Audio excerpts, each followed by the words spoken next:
Bonjour. We are in northern France. Join us for the next 3.5 days as we travel through the beautiful city of Rouen, the historical beaches of Normandy, and the momentous mountain of Mont Saint-Michel, and lots of sights in between. Charming city of Rouen, and we're exploring Notre Dame Cathedral of Rouen. Unfortunately, this beautiful Gothic cathedral was largely bombed during World War II, but they are actively working to restore it to its incredible beauty. Cathedral, made famous by Claude Monet's more than 30 paintings he conducted here between 1892 and 1894, showing the cathedral in all different types of lights and weather. It's some of our favorite artwork. This may have been an ordinary church at the time, but Monet really made it famous by painting it over 30 times. And in a way, this church made Monet famous because he brought the Impressionist era to life, and this was a church that inspired it all. It is easy to find affordable parking right in the heart of the city to explore Rouen's many incredible sights, from the free art museum with Impressionist paintings to the 14th century astronomical clock. The city has 3 incredible churches that you should visit, including St. Maclau's, the Notre Dame Cathedral, and the large abbey with beautiful grounds to explore. It's even worth stopping by the modern-day Church of St. Joan of Arc. Rouen won our hearts with 3 incredible cathedrals and beautiful city streets, fantastic free art museums, and a truly thriving city. We haven't thought that highly of France in the past, but today's been beautiful. The sights have been great, the art has been great, and the food has been wonderful. Omaha Beach, one of the 5 beach landing sites used on June 6, 1945, the day that has become known as D-Day. These beaches here in Normandy were picked because, as you can see, it's a long, flat beach with the firm, hard sand, allowing plenty of areas for the tanks to come ashore and make their assault on the French mainland. We are at Port de Monk. To the north of us is Utah Beach, and to the south is Omaha Beach. This was a strategic position for the German forces, as they could use heavy gunfire to protect either beach. U.S. Rangers landed here by shooting ropes up the cliffs and climbing up the 40-foot cliffs in the midst of heavy military gunfire in order to get a strategic stronghold so that the rest of the D-Day operations could continue. Here, the U.S. Rangers traversed these steep cliffs over enemy fire and the enemies cutting down their rope ladders. Even if they fell, they still prevailed, and at the end, over half of the U.S. Rangers lost their lives. Just steps from Omaha Beach is the American Cemetery, the final resting place for 9,387 men. It is our duty, our privilege to stand in such a place, to look, to listen. 30 minutes south of Utah Beach is the city of Caen. It was largely destroyed in the months following D-Day by bombing of Allied forces. However, this beautiful fort and a number of monasteries and churches still remain to this day. So today, it's largely a modern French city, lacking a lot of the charm you'd find in many other cities. However, it does have a handful of beautiful churches and cathedrals and a fort in the center of the city that's fun to explore. Nestled amidst the sheep fields of northern France is a site just as momentous, just as French as the Eiffel Tower.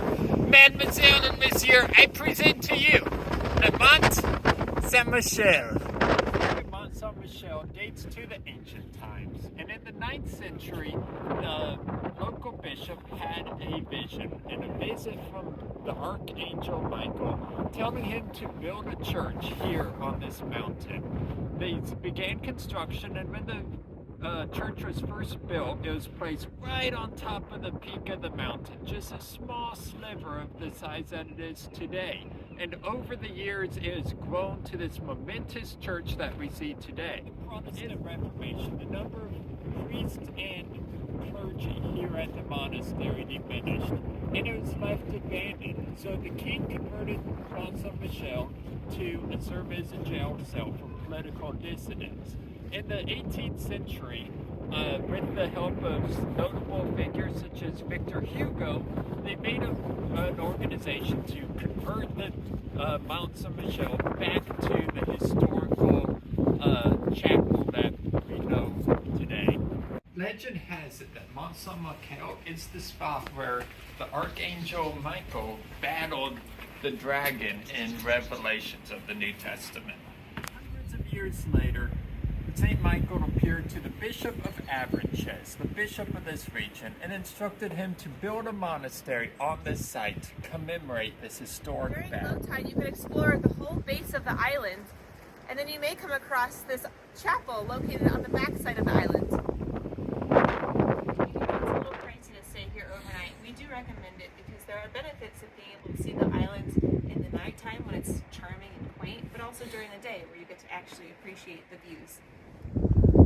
While there's less than a mile of streets here on this island, it is amazing to meander the charming alleyways, find all the hidden nooks and crannies up the towers, and especially here at night, going around for over an hour and not seeing another person is an incredible experience to truly understand what this amazing island is all about.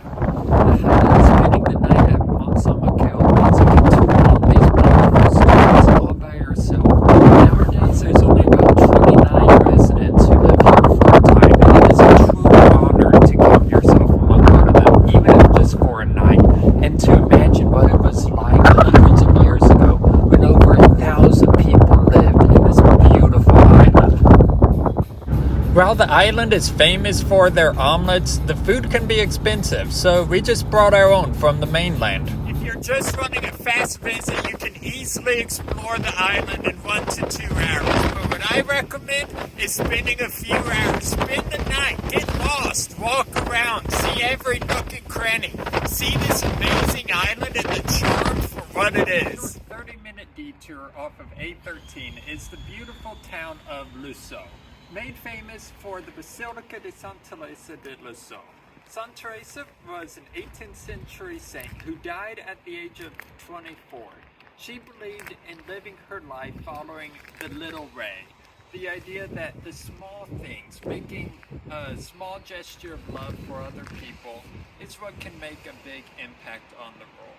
She was canonized in the Catholic Church, and you can read more about this incredible woman by visiting ChristianApostles.com, the world's largest online Catholic goods store. In addition to visiting the spectacular cathedral, you can spend a few hours roaming the quaint streets of Lisieux and even visiting Teresa's family home or the Carmelite monastery where she lived. No matter what time of the year you visit, you are sure to fall in love with Normandy like we did. We recommend spending at least 3 or 4 days to explore just a small bit of this incredible portion of northern France. Whenever we're in Europe, we always like stocking up on lots of wine, so we always bring 2 empty suitcases that we can just fill to the brim. Our secrets are bring space bags, so in case anything breaks, it can be nice and sealed to protect the rest of your bag, and use your dirty clothes. Wine might smell a little funny, but it keeps it nice and insulated.